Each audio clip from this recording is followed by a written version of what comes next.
አዲስ አበባ የዓለም አቀፍ ስብሰባዎችና የዲፕሎማሲ ማዕከል ናት። ነገር ግን ቀደም ሲል ለስብሰባ የመጡ እንግዶች የሚዝናኑበት ስፍራዎች እጥረት ነበረባት።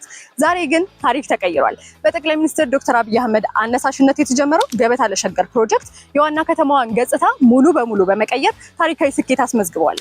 ታሪክ፣ ባህልና ተፈጥሮ በአንድ ላይ የከተሙበት ግዙፉ አንድነት ፓርክ የእንስሳት ማቆያ፣ የታሪክ ሙዚየም፣ የባህል ማዕከላትን አካቶ የተገነባ ቀዳሚ ፕሮጀክት ነበረ።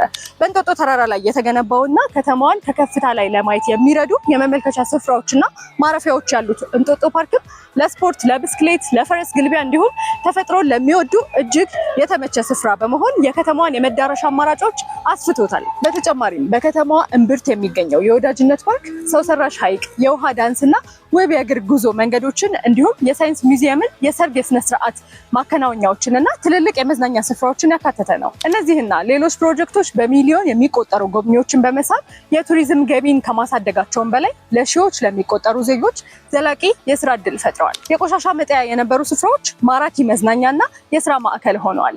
ይህ ጉዞ ከገበታ ለሸገር ወደ ገበታ ለሀገርና ገበታ ለትውልድ አድጎ በመላው ኢትዮጵያ የሚገኙ ከተሞችና የቱሪስት መዳረሻዎችንም እያነቃቃ ይገኛል። እነዚህ ሁሉ ኢትዮጵያ ግዙፍ ፕሮጀክቶችን በጥራትና በአጭር ጊዜ ማጠናቀቅ እንደምትችል በተግባር ያሳየችባቸው ሕያው ምስክሮች ናቸው። በጸሎት ነኝ። የፋና ዲጂታል ቤተሰብ ይሁኑ።